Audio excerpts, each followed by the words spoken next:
There is a version of the Vietnam War that most people know. It involves protests, napalm, helicopters, and a withdrawal that felt like defeat. That version is not wrong, but it is incomplete in ways that were not accidental. The gaps in that version were not left by historians who ran out of time or soldiers who forgot what happened. They were left by institutions that understood, very early on, that what was actually occurring in Southeast Asia could not be reconciled with the reasons given for being there in the first place. The war was not misunderstood by the American public. It was misrepresented to them, consistently, deliberately, and with a level of bureaucratic sophistication that itself tells a story about how power handles inconvenient realities. What follows is not a summary of that familiar version. It is an account of 18 military operations and programs that official records treat as footnotes, anomalies, or classified matters whose full dimensions were never meant to reach the surface. Some of them remained hidden for decades. Some are technically available in archives but written in a language designed to obscure rather than illuminate. Some were acknowledged in fragments, with the most important parts redacted or reclassified after brief exposure. Together they describe something that the standard narrative of Vietnam does not adequately capture. They describe a war that had been hollowed out from the inside long before it ended. A war in which the machinery kept operating after the purpose had dissolved. A war in which the gap between what was reported and what was real became so wide that the people inside the system eventually stopped believing either version. To understand why these operations matter, it helps to understand the environment that produced them. By the mid-1960s, the United States military in Vietnam was operating under a measurement system that had been imported from the corporate world. Robert McNamara, the Secretary of Defense under both Kennedy and Johnson, had built his reputation on quantitative management. He believed that any complex system could be understood and optimized if you measured the right things. In business, that approach had worked. In war, it produced something that looked like progress on paper, while the actual situation deteriorated in ways that numbers could not capture. The central metric became body count. If you could not measure territory held, because the enemy did not hold territory in any conventional sense, then you measured enemy dead. Units were evaluated on kill ratios. Officers were promoted based on numbers. Intelligence reports were filtered through a system that rewarded high estimates of enemy casualties and punished low ones. The result was predictable in retrospect. Numbers inflated, reports diverged from reality, and slowly the entire institutional structure of the American military in Vietnam began to operate in response to its own measurements rather than to the actual conditions of the war. What that created was a kind of operational unreality.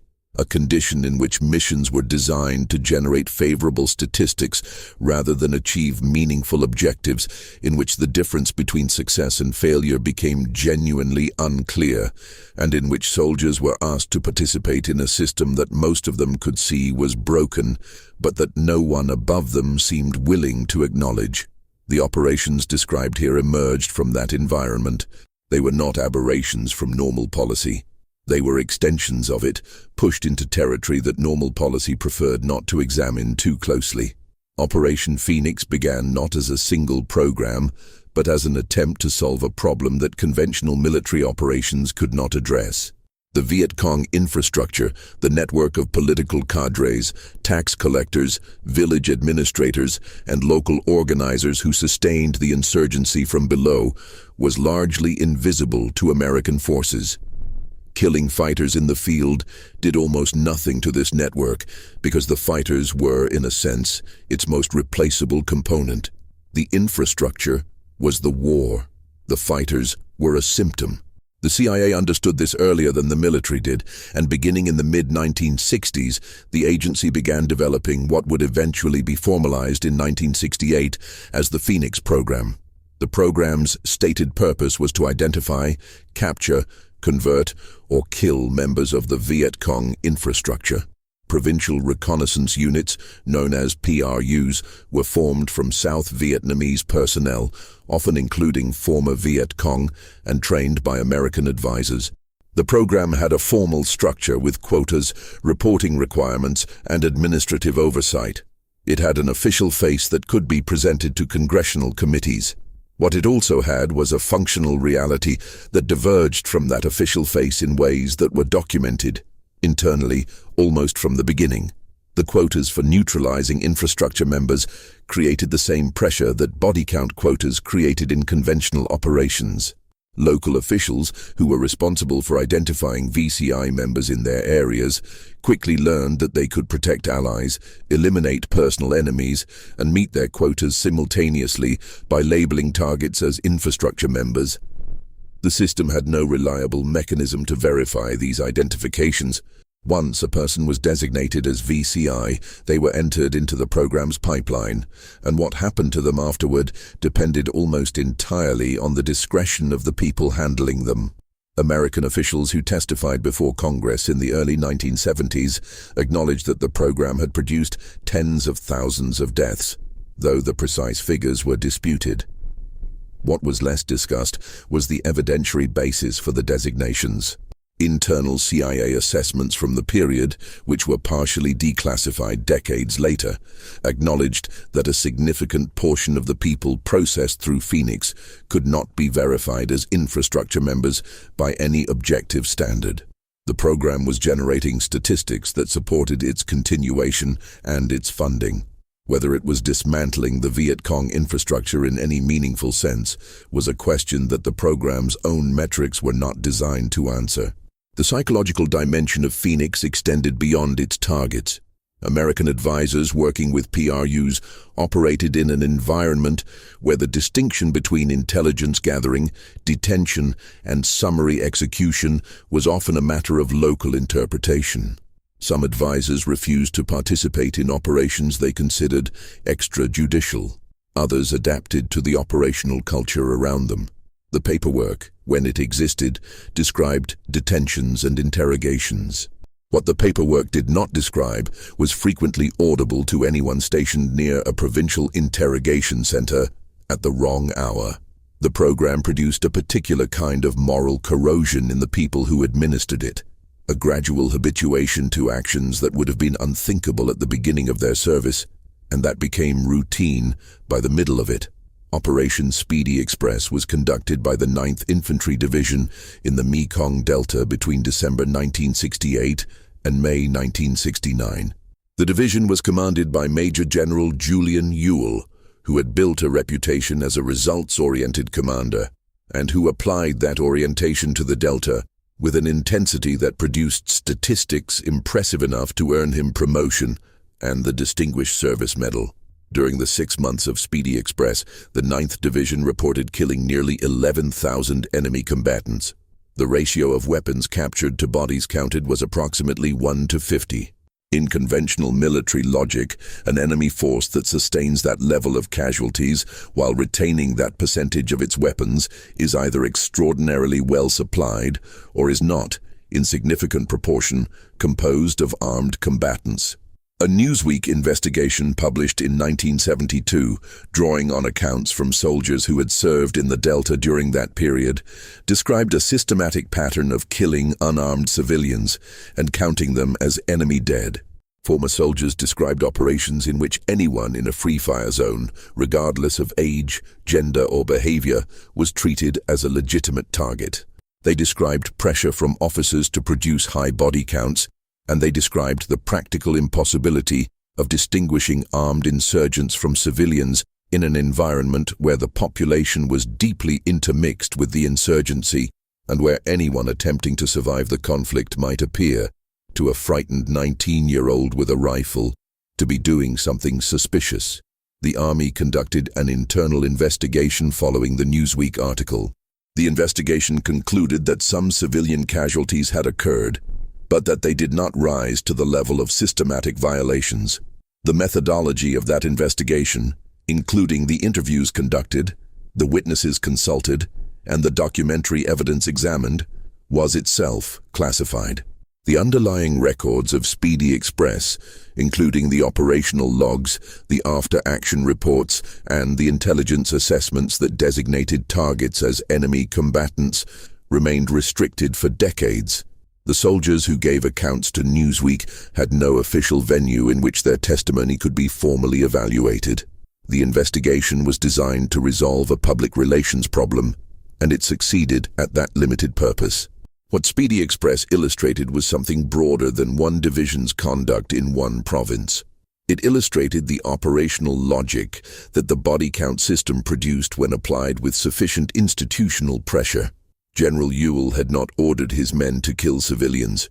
He had created a command environment in which killing civilians and reporting them as enemy dead was the rational response to the incentives in place. The soldiers who did it were not sociopaths. Many of them were frightened young men in an environment they did not understand, operating under metrics they had not designed, serving commanders who needed numbers and were not asking questions about how those numbers were generated. Operation Tailwind took place in September 1970 in Laos, and for nearly 30 years, its details were considered among the most sensitive classified material related to the war. A joint CNN and Time magazine investigation in 1998 reported that the operation had involved the use of sarin nerve agent against a target that included American defectors who had joined the enemy. The report, which was based on interviews with participants and classified documents obtained through various channels, produced an immediate and intense official response. The military denied the use of nerve agents. The military denied that the target had included Americans. Multiple officers named in the report issued contradictory statements. CNN ultimately retracted the story under pressure, fired the producers responsible for it, and issued a formal apology. What the retraction did not do was resolve the underlying questions. The participants who had spoken to CNN did not recant their accounts. They maintained in subsequent interviews given outside the formal CNN structure that the events they described had occurred. The classified records that would definitively settle the question remained classified. The retraction meant that the story ceased to exist in mainstream media terms. It did not mean that the events in question had not occurred. It meant that the institutional pressure applied to a major news organization had been sufficient to make a reported story disappear, which is a different thing. Laos itself was a theater of the war that the American government officially denied for years. The bombing of the Ho Chi Minh Trail and related targets in Laos was conducted under a classification framework that prevented congressional oversight and kept the scale of operations from the American public. By the time the bombing ended, Laos had received more ordnance per capita than any country in the history of aerial warfare. This was not a secret known only to specialists. It was a secret maintained by bureaucratic classification in an era before the information environment made such maintenance difficult. The civilians of Laos, who had no role in the American political conflict that produced the bombing, lived with the physical consequences for generations. Unexploded ordnance continued killing Laotian farmers decades after the last American aircraft left the theater. Operation Chaos was a domestic intelligence program run by the CIA that operated from 1967 to 1974. Its purpose was to identify foreign connections to the American anti-war movement.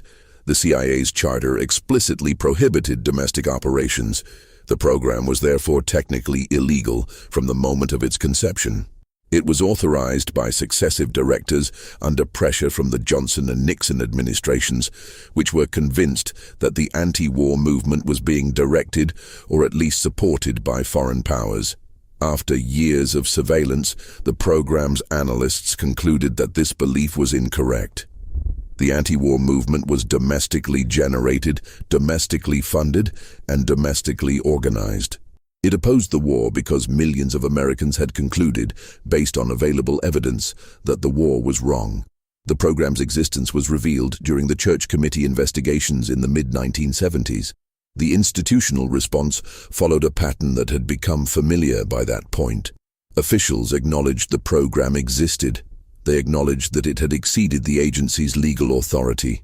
They described it as an aberration produced by extraordinary circumstances. They did not describe the internal memos that had repeatedly confirmed the program's illegality while simultaneously requesting its continuation. They did not describe the relationship between chaos and other domestic surveillance programs run by the FBI, the NSA, and military intelligence. They did not describe the extent to which the information gathered had been used, not merely to identify foreign connections that did not exist, but to monitor, harass, and in some cases disrupt the activities of American citizens who had committed no crime other than opposing a war. The People's Action Teams, sometimes called PATs, were a program that received almost no public attention during the war and has received very little since. They were formed as part of the broader pacification effort and consisted of South Vietnamese civilians, typically recruited from villages that had experienced Viet Cong activity, who were organized, trained, and paid to live among the population and undermine Viet Cong influence at the community level. The program's theory was sophisticated. Conventional military operations could clear an area, but could not hold it in any meaningful sense because the social infrastructure that sustained the insurgency remained intact. PATs were meant to address that infrastructure from the inside. The operational reality was considerably messier. PAT members operated in environments of extreme personal danger, with minimal protection and uncertain loyalty from the South Vietnamese government institutions nominally overseeing them. Many were recruited through coercion rather than genuine commitment to the government's cause. Some maintained connections to the Viet Cong while simultaneously collecting American pay. Others became vectors for settling local grievances that had nothing to do with the war's political dimensions. The program produced data that was reported to American advisors in formats designed to demonstrate progress, and American advisors reported that data up the chain of command in formats designed to demonstrate the program's effectiveness. What the program was actually doing to the social fabric of the communities it operated in was not something that the reporting structure captured, because the reporting structure was not designed to capture it. The Strategic Hamlet program, which preceded many of these later efforts and in some ways established the template they followed, had demonstrated the fundamental problem with forced pacification. When you remove people from their land, their ancestral graves, and their community networks and place them in government-controlled enclosures in the name of protecting them from the Viet Cong, you create exactly the resentment that the Viet Cong needed to sustain itself. The lesson was absorbed at the operational level by many of the Americans who worked in pacification. It was not absorbed at the policy level, because absorbing it would have required acknowledging that the entire strategic framework of the war was built on premises about South Vietnamese society that were wrong. Operation Commando Hunt was the sustained aerial interdiction campaign against the Ho Chi Minh Trail that ran from 1968 to 1972. By most measures, it was one of the largest bombing campaigns in history. It consumed enormous resources, produced enormous ordnance drops, and generated extensive documentation of its own effectiveness. The documentation was, by the mid-1970s, recognized even by some of the program's architects as having been substantially misleading. The fundamental problem was that the Ho Chi Minh Trail was not a fixed infrastructure that could be destroyed by bombing. It was a continuously adaptive human system. When a road was cratered, people filled the crater. When a bridge was destroyed, people built a ford. When a segment was made impassable, the network rerouted through terrain that air power could not effectively reach. The sensors deployed to monitor the trail, including seismic sensors and acoustic sensors dropped from aircraft, generated data that was processed at the Infiltration Surveillance Center in Thailand and used to direct bombing strikes. The system was technically sophisticated, and it impressed the people who built it. What it was actually detecting, in many cases, was not truck convoys or troop movements, but animal herds, natural ground movement, and in some instances sounds deliberately generated by North Vietnamese personnel who had learned to spoof the sensors. The bombing continued at sustained intensity because the data from the sensors was confirming that it was having an effect. Whether that data was an accurate representation of what was occurring on the ground was a question that the system was not well designed to answer, and that the institutional pressures surrounding it discouraged anyone from asking too loudly. Operation Ranch Hand was the aerial herbicide program that ran from 1962 to 1971 and ultimately became most publicly known through its most extensively used compound, Agent Orange. The program's stated military purpose was sound from a counterinsurgency perspective.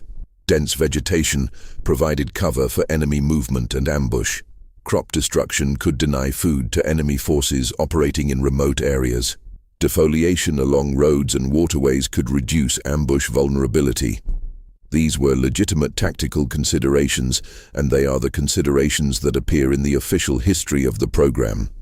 What the official history handles with considerably more delicacy is the internal scientific debate about the health effects of the herbicides being used, a debate that was ongoing within both the military and the contracting chemical companies during the period of the program's heaviest use. Dioxin contamination of Agent Orange was known to be a potential issue. The long-term health implications of dioxin exposure were not fully understood, but there were enough early warning signs in the scientific literature that some people within the system were asking questions. Those questions did not stop the program. The program was effective at its stated military objectives, and the institutional momentum behind it was substantial. And the long-term health consequences for both the Vietnamese population and American servicemen were the kind of costs that do not appear in short-term operational assessments. The Veterans Administration's handling of Agent Orange claims in the decades after the war described another dimension of institutional response to inconvenient reality. Veterans who developed cancers and other conditions associated with dioxin exposure spent years fighting for recognition of the connection between their service and their illness. The VA's position for much of this period was that the scientific evidence for a causal link was insufficient. The scientific evidence that was being generated by independent researchers during the same period told a considerably different story. The gap between the VA's official position and the emerging scientific consensus was not primarily a gap in evidence. It was a gap between an institution that had financial and reputational incentives to maintain a certain position and the evidence that threatened that position. The Tiger Force was a long-range reconnaissance and strike platoon attached to the 101st Airborne Division that operated primarily in the Central Highlands. It was created as an elite unit, composed of volunteers selected for their aggression and their tolerance for the extreme conditions of extended operations in remote terrain. What it became, over the course of its operational history, was something that a Toledo Blade investigation in 2003, drawing on years of research into Army investigative records, described as a unit that had committed systematic atrocities against civilians across a period of months in 1967. The Army had investigated Tiger Force in the early 1970s. The investigation had produced a file of several thousand pages. It had concluded that multiple members of the unit had committed war crimes. It had never resulted in a prosecution. The file had been closed and classified. The Toledo Blade investigation, which won the Pulitzer Prize for investigative reporting in 2004, found the former investigators who had worked the case. Those investigators described a situation in which the prosecution had been essentially blocked by institutional resistance within the Army. They described a case in which the evidence was sufficient for prosecution, but in which the political and institutional costs of prosecuting members of a decorated combat unit were considered unacceptable. The former Tiger Force soldiers who were interviewed described an operational environment in which the unit had progressively lost any meaningful framework for distinguishing between combatants and non-combatants, between legitimate military targets and Vietnamese civilians who happened to be in an area that the unit was passing through. They described a process of normalization in which actions that would have been immediately recognizable as atrocities in any other context became simply what Tiger Force did. They described a command culture that looked at results and did not ask questions about methods. They described the specific granular details of what that looked like in practice, and those details have the quality that genuine accounts of this kind always have, which is that no one constructing a false narrative would choose those particular details. Operation Ivory Coast conducted in November 1970, was a special forces raid on the Son Tay prison camp in North Vietnam, intended to rescue American prisoners of war held there. The raid was extraordinarily well planned and executed. The assault teams landed, overcame resistance, searched the facility completely, and withdrew. The facility contained no prisoners. Intelligence had failed to detect that the camp had been evacuated months before the raid took place. 21 aircraft were involved. 56 Special Forces soldiers participated in the assault. No American was killed. No American prisoner was rescued. The raid was described by military officials at the time as a tactical success. The facility had been taken, searched, and evacuated without loss. The strategic objective had not been achieved, but the tactical execution had been professional. This framing was not false exactly, but it illustrated a particular quality of Vietnam-era official communication, which was the ability to evaluate an operation's conduct in isolation from its purpose. An operation that accomplished its mission perfectly, but had no effect on its objective because the objective no longer existed in the form intelligence had described, could be presented as a success if success was defined narrowly enough.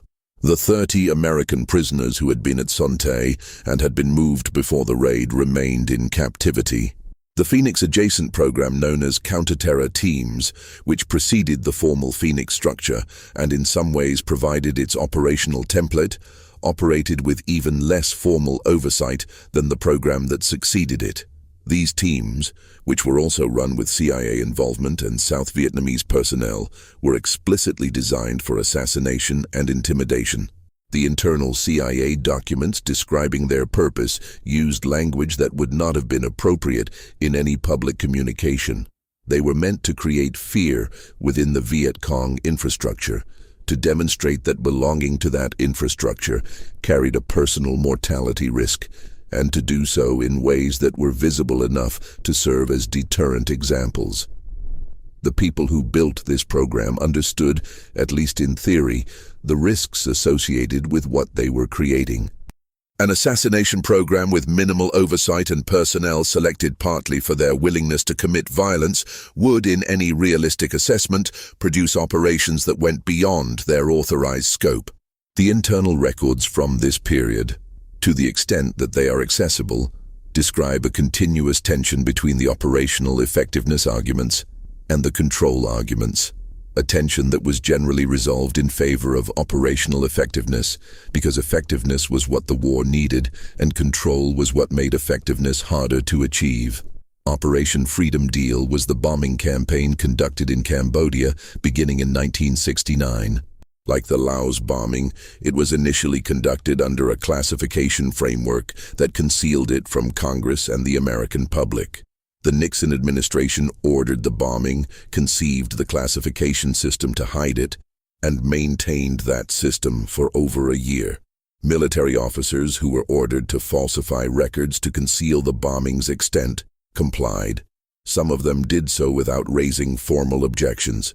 Some raised objections through informal channels and were told that their objections had been noted. The bombing continued. The internal decision-making process that produced the Cambodian bombing, including the specific deliberations about whether to bomb, whether to classify it, whether to falsify the records, and what justification to provide if the falsification were discovered, is documented in National Security Council records that were eventually declassified. Those records reveal a decision-making culture in which the possibility that actions might later be exposed and judged was explicitly considered, and in which that possibility was treated as a political risk management problem rather than as a reason to reconsider the actions themselves. The question was not whether falsifying records was wrong. The question was how to falsify records in a way that would be difficult to prove later. The decimation of the Cambodian countryside and the political destabilization that the bombing contributed to had consequences that extended well beyond the war's nominal end. The Khmer Rouge, which took power in 1975 and conducted one of the 20th century's most thorough programs of mass killing, emerged from a political environment that the American bombing had substantially shaped. The relationship between the bombing, the destabilization, and the eventual Khmer Rouge takeover is a matter of historical debate in its precise causal weight.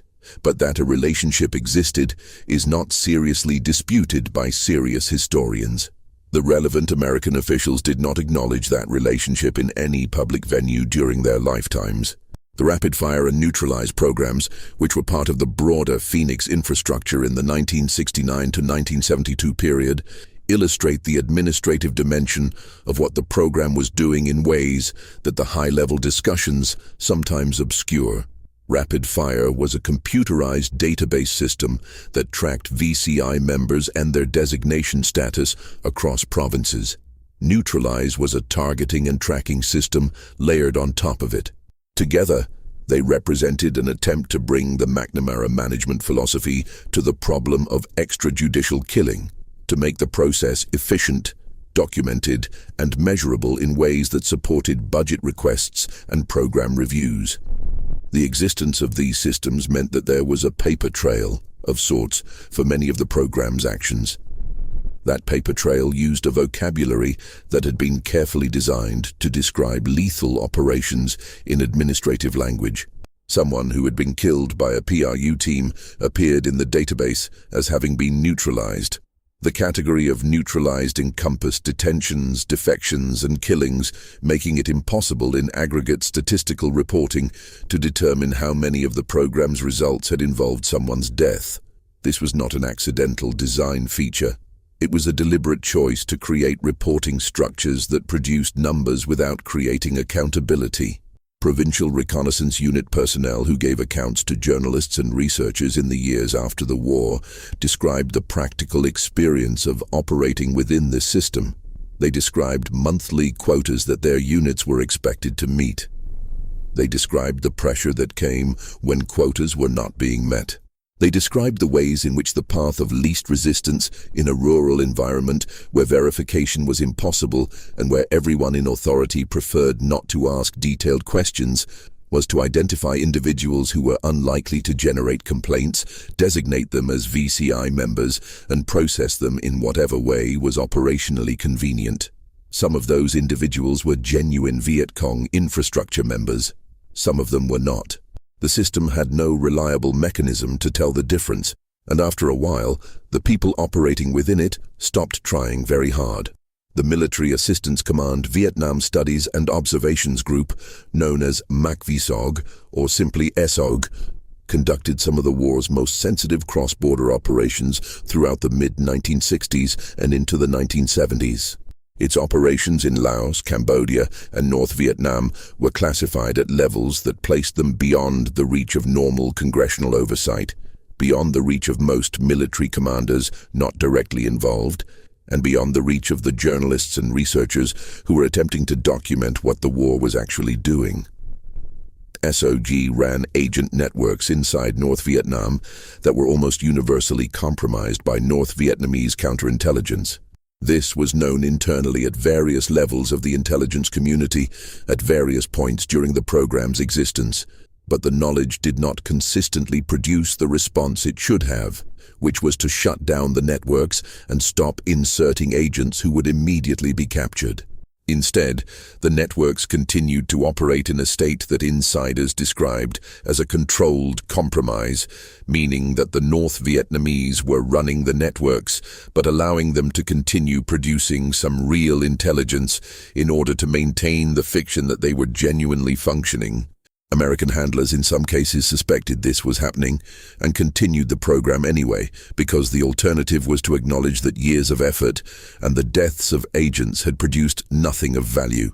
SOG also conducted psychological operations against North Vietnam that were sustained, sophisticated, and, in their fundamental premises, built on fabrications. False radio broadcasts attributed to non-existent North Vietnamese dissident movements were produced and aired. Forged North Vietnamese documents were distributed.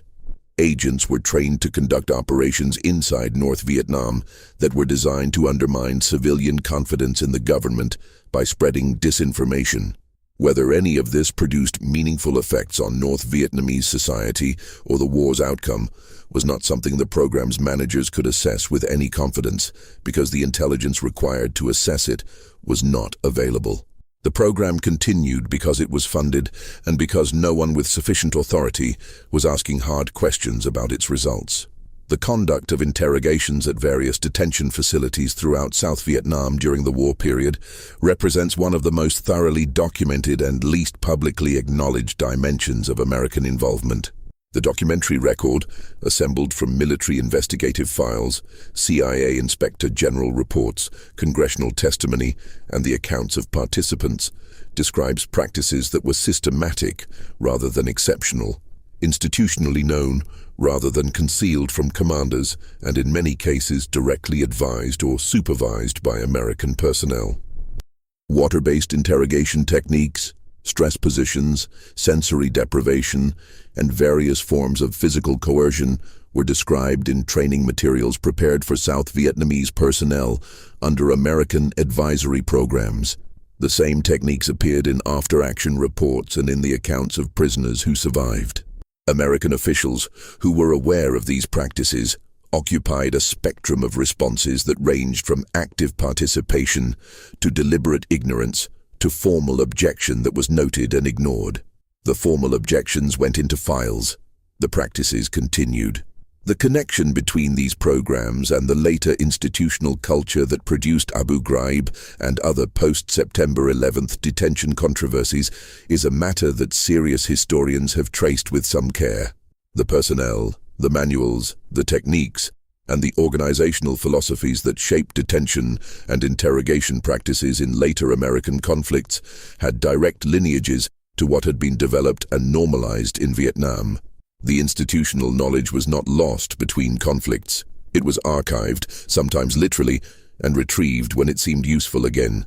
Operation Igloo White represented the most technologically ambitious attempt to address the problem that conventional military operations could not solve, which was the movement of men and supplies through terrain that favored concealment over detection. The program deployed thousands of sensors across Laos, creating what was described internally as an electronic battlefield, a network of acoustic and seismic monitors that would detect movement and transmit data to analysis centers where it could be processed and used to direct strikes. The program cost approximately $1 billion annually during its peak years of operation. It employed hundreds of analysts. It generated enormous quantities of data. The operational effectiveness assessments of the program were positive. The trail continued to function. The supplies continued to move. The North Vietnamese adapted to the sensors with a combination of countermeasures that ranged from simple noise generation to more sophisticated techniques for masking the acoustic signatures of vehicle convoys. The analysts processing the sensor data worked with what they had, which was data that increasingly reflected the North Vietnamese understanding of how the sensors worked, rather than the actual movement patterns the sensors were meant to detect. The program's architects understood technology as a solution to a fundamentally human problem, which is that determined people moving through terrain they know well are very difficult to stop by any means available to military forces operating without reliable local intelligence. Technology could theoretically substitute for local intelligence if it was sophisticated enough. Igloo White's implicit argument was that it was sophisticated enough. The Ho Chi Minh Trail's continued function throughout the program's active period was evidence that this argument was incorrect. But by the time that evidence was available, the program had generated institutional commitments, careers, and budgetary structures that resisted the conclusion it implied. The Hamlet evaluation system, which was not an operation in the conventional sense, but which shaped every aspect of pacification operations, deserves consideration here because it illustrates in concentrated form what happened to information in Vietnam. The system was designed to assess the security and development status of every hamlet in South Vietnam, producing data that could be aggregated into province-level, corps level, and national assessments of the pacification program's progress. It collected data on dozens of variables, from the presence of government officials to the availability of medical care to the security situation during nighttime hours. The data it collected was generated by district-level advisors who understood that their performance evaluations depended in part on the pacification ratings of their districts. The ratings were therefore subject to exactly the same pressures that produced inflated body counts, which is to say that they reflected what advisors needed to report rather than what was actually occurring in the hamlets they were responsible for assessing. Internal analyses of the system, conducted by researchers at the Rand Corporation and by CIA analysts, found systematic evidence of inflation. Hamlets rated as secure showed patterns of Viet Cong activity inconsistent with their security ratings. Trends that the aggregate data showed moving in positive directions were contradicted by specific operational intelligence from the same areas. The system was not reformed in response to these analyses. It was defended, modified around the edges, and continued to produce optimistic assessments that were used to justify continued investment in pacification programs. The optimistic assessments were what the institutions needed. The optimistic assessments were what got produced. The experience of the soldiers who served in Vietnam, particularly in the later years of the war when the institutional dysfunction had become visible even from within the system, included something that does not appear in the formal history of any of these operations. It was a quality of knowing that the framework had broken down without having any alternative framework to replace it. Soldiers who had been in country long enough understood that the official version of what they were doing bore a limited relationship to what they were actually doing. They understood that their officers were operating under pressures that made honesty about operational realities professionally dangerous. They understood that the Vietnamese population among whom they were operating regarded them with a mixture of fear, resentment, and calculated accommodation that was nothing like the liberation narrative that had justified the American presence. What they did with that understanding varied. Some adapted by narrowing their concerns to their immediate unit and their immediate survival, by detaching from any investment in the larger purpose of the mission and focusing entirely on getting themselves and the people around them through the next few days. Some self-medicated. The availability of heroin in Vietnam, which had reached epidemic proportions by the early 1970s, was not unrelated to the psychological environment in which soldiers were operating. Some found outlets in violence. The fragging incidents in which enlisted men killed or attempted to kill their own officers increased as the war's later years made the gap between official purpose and operational reality unmistakable. There were hundreds of documented fragging incidents. The number of undocumented ones is unknown. Some soldiers did none of these things. Some maintained their professionalism throughout their service, completed their tours, and came home carrying an experience that the society they returned to was comprehensively unprepared to receive. The Vietnam veterans' reception by American society was complicated for many reasons, but one of the reasons that is discussed least is the epistemological one. Veterans who had experienced the operational reality of the war returned to a society whose understanding of the war was shaped by the official version, a version that the veterans knew was incomplete at best and actively deceptive in many of its particulars. The gap between what the veteran knew and what the society believed was not a gap that could be bridged by individual conversations. It was a structural feature of a society that had been systematically misinformed about what was being done in its name. The military pay operations in the later war period illustrated another dimension of institutional dysfunction that receives little attention. The military's financial systems in Vietnam were characterized by levels of fraud, embezzlement, and black market activity that a series of internal investigations documented, but that never produced systemic reform. Military scrip, which was used in place of dollars to prevent currency manipulation, was periodically invalidated and reissued in operations that were announced on short notice specifically to trap people holding large quantities of the old scrip without legitimate explanation for how they had acquired it. These operations revealed the scale of the problem each time they were conducted, and then the problem reconstituted itself because the structural conditions that produced it were never addressed. The black market for military goods, including food, fuel, weapons, and currency, connected American military operations to South Vietnamese organized crime networks, to corrupt South Vietnamese government officials, and in some documented cases to the Viet Cong itself, which was a buyer in the market for American military equipment. The people who profited from this market included some of the same South Vietnamese officials who were the nominal partners of the American effort to build a viable South Vietnamese state. The corruption was not incidental to the South Vietnamese government. It was, in important ways, the South Vietnamese government's operating principle, and American attempts to address it were hampered by the fundamental contradiction between needing the government's cooperation and removing the conditions under which the government's key actors were willing to cooperate. The long series of accelerated pacification campaigns that ran from the late 1960s through the drawdown years combined elements of many of the programs already described: Phoenix targeting, Hamlet evaluation, civic action, psychological operations, and military sweeps into an integrated effort that was presented to American officials and the public as the phase of the war in which the strategic situation was finally being reversed. Ambassador William Colby, who later headed the CIA and who was deeply involved in Phoenix and pacification, made arguments in favor of this characterization that were supported by the data the programs were generating. The data the programs were generating was, as described at length above, substantially a reflection of the incentive structures that had produced it.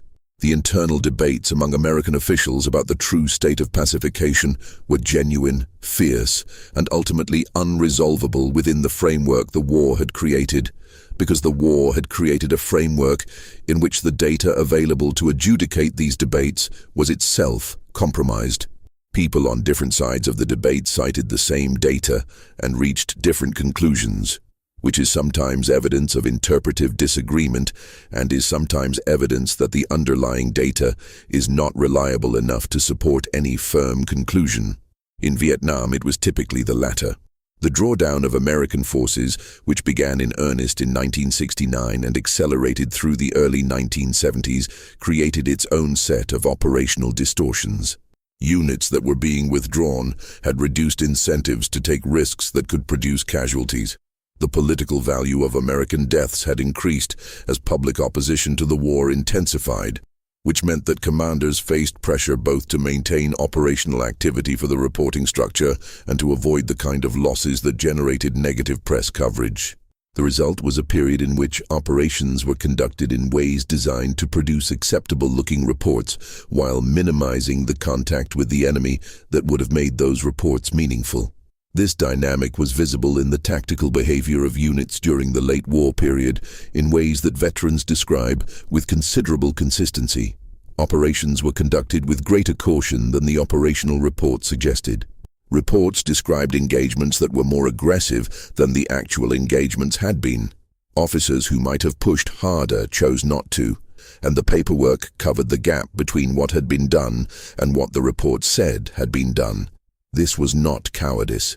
It was a rational response to a situation in which the purpose of the operations being conducted had become genuinely unclear, and in which the costs of casualties were borne by the people sustaining them, while the costs of insufficient aggressiveness were borne by the reports rather than by anyone's body. The South Vietnamese military forces that the Vietnamization program was designed to strengthen faced their own set of structural problems that American training, equipment, and advisory effort could not address, because those problems were rooted in the political dysfunction of the South Vietnamese state. An army whose officer corps was selected primarily on the basis of political loyalty rather than military competence, whose logistical systems were corrupted at every level, whose enlisted personnel were fighting in defense of a government that many of them did not believe in, and whose strategic situation was deteriorating steadily, did not become a capable fighting force by receiving American equipment and training. It became a better-equipped version of what it had been before, which was an institution that reflected the state it served. The Easter Offensive of 1972, in which North Vietnamese regular forces launched a massive conventional invasion, tested the results of Vietnamization against a standard the program had been designed to meet: The South Vietnamese military's performance was mixed in ways that did not support the official narrative of Vietnamization's success. Some units fought effectively, others collapsed. The offensive was ultimately blunted primarily because American air power, not South Vietnamese ground capability, was brought to bear in massive quantities. The lesson that the United States drew from this was that Vietnamization had worked well enough. The lesson that a more searching analysis would have supported was that the outcome had been produced by American intervention rather than by indigenous capability, and that when American air power was no longer available, the situation would be different.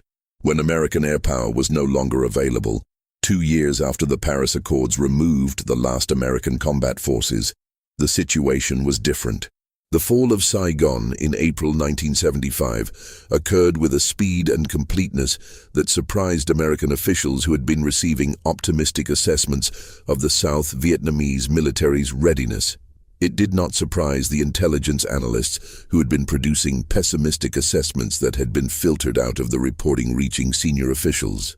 It did not surprise the CIA station chief in Saigon, whose final cables in the days before the fall described the situation with a clarity that the preceding years of reporting had not always achieved. It did not surprise many of the South Vietnamese military officers whose operational experience had given them a realistic picture of what their forces could and could not do.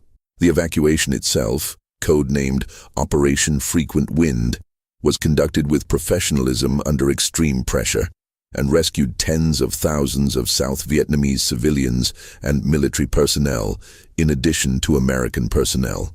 It also left behind tens of thousands of South Vietnamese who had worked most closely with the Americans and who were most at risk from the incoming government. The evacuation planning had not adequately addressed the possibility that the collapse would be as fast and complete as it was, which is to say that the planning had been shaped by the same optimistic assessments that had misrepresented the war's trajectory for years. The people left behind in 1975, the intelligence assets, the pacification workers, the South Vietnamese military officers who had cooperated most extensively with American programs, experienced consequences that were predictable and predicted, and that fell outside the frame of official accountability. They went to re-education camps. Some of them were there for years. Some died. The American officials who had run the programs that created these relationships were, by 1975, in Washington, in Langley, in think tanks and law firms and universities, writing memoirs and giving testimony, and in some cases arguing with evident sincerity that the war had been lost by a failure of political will rather than by the structural and institutional dysfunctions that these operations illuminate. The Agent Orange litigation that extended through the 1980s produced a settlement that compensated veterans without requiring any acknowledgement of government liability or wrongdoing. The Phoenix program's records remained classified or restricted for decades, with portions still not fully available. The Cambodian bombing records, when they emerged, confirmed the falsification that had been alleged and produced no prosecutions. The Tiger Force investigation file sat in Army archives for 30 years before a civilian newspaper found it. The Son Tay raiders received commendations for the quality of their execution of a mission whose premise had ceased to exist before they launched. The war in Vietnam officially ended on April 30, 1975. The last American combat deaths in the country occurred days before, during the evacuation. The last American prisoners of war were released 2 years earlier, under the terms of the Paris Accords, in an operation conducted with sufficient formality to satisfy the legal requirements of the agreement, while leaving unresolved the question of whether all Americans in North Vietnamese custody had been returned. That question, which generated years of investigation and debate, and which produced in the Missing in Action issue one of the most persistent political controversies of the post-war period, was never definitively resolved. The last American soldier to die in connection with the Vietnam War's final chapter was killed on Koh Tang Island off the Cambodian coast during the Maya Gez incident in May 1975, 15 days after Saigon fell. The operation to recover the container ship Mayaguez and its crew, which had been seized by Khmer Rouge forces, was conducted with incomplete intelligence about where the crew was being held, produced 41 American deaths, and recovered a crew that was in the process of being released through diplomatic channels at the time the rescue operation was launched. The crew had already been released before the last American died on Koh Tang Island. The budget for the Vietnam War in total exceeded $160 billion in the dollars of the period in which it was spent, a figure that does not include the long-term costs of caring for veterans, the economic disruptions produced by wartime spending, or any calculation of the costs borne by the Vietnamese, Laotian, and Cambodian populations on whose territory the war was conducted. The Vietnamese civilian death toll, combining deaths in both North and South Vietnam, from all causes directly related to the war, including combat, aerial bombardment, displacement, famine, and disease, is estimated in ranges that begin at 1 million and extend considerably higher depending on the methodology used. Those estimates were not produced by the same institutional structures that produce the body count statistics, which means they are probably more reliable, though still uncertain. The war continued killing people after it ended. The unexploded ordnance in Laos, Vietnam, and Cambodia continued to detonate under the feet of farmers and children for decades. The dioxin in the soil and water of areas sprayed by Agent Orange continued to produce cancers and birth defects. The political systems of Laos and Cambodia, shaped in part by the American intervention, produced governments whose relationship to their populations was violent in ways that had their own long consequences. The records of what was done in these 18 operations, and in the dozens of others that could have been included, exist in archives, in classified files, in the accounts of participants, and in the physical landscape of Southeast Asia. They are not hidden in the sense of being entirely inaccessible. They are available in the sense that determined researchers can find them. They are not available in the sense of being part of the story that the society that conducted the war tells itself about what it did. The last American military advisory personnel left South Vietnam in 1973. The Defense Attaché office remained until the evacuation. The embassy communications traffic from those final months, which describes in real time the collapse of the political and military situation, was eventually declassified. It describes officials in Washington receiving accurate assessments and responding with requests for more optimistic framing. It describes the gap between what the people in the field could see and what the people in Washington needed to believe. It describes an institution that had spent a decade generating a version of reality that served its immediate needs, encountering the actual reality and responding by asking for a different version. The last message transmitted from the American embassy in Saigon before the evacuation was completed has been quoted in accounts of the fall. It is terse and factual. It reports that the embassy has been evacuated. It does not editorialize. It does not summarize. It is one of the most honest communications the institution produced in the entire length of the war, and it was sent after there was nothing left to protect.